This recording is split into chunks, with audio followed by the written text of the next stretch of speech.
Good weather po tayo this weekend. Good news yan para sa mga may lakad o plano this weekend dahil magpapatuloy ang magandang panahon sa mga susunod na araw.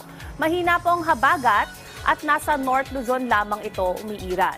Ang binabantayan nating sirkulasyon na nasa labas ng Philippine Area of Responsibility, isa na po siyang ganap na bagyo pero paglilinaw ng pag-asa, wala itong magiging epekto sa bansa at hindi naman ito papasok sa loob ng ating Philippine Area of Responsibility.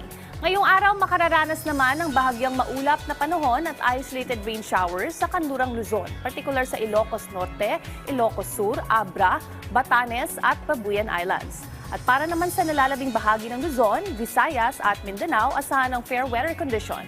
May posibilidad na lamang ng localized thunderstorms o yung mga panandaliang pag-ulan sa hapon o gabi. Ngayon, silipin na natin ang rain probability sa ilang mga pangunahing lungsod sa bansa hanggang sa araw ng linggo.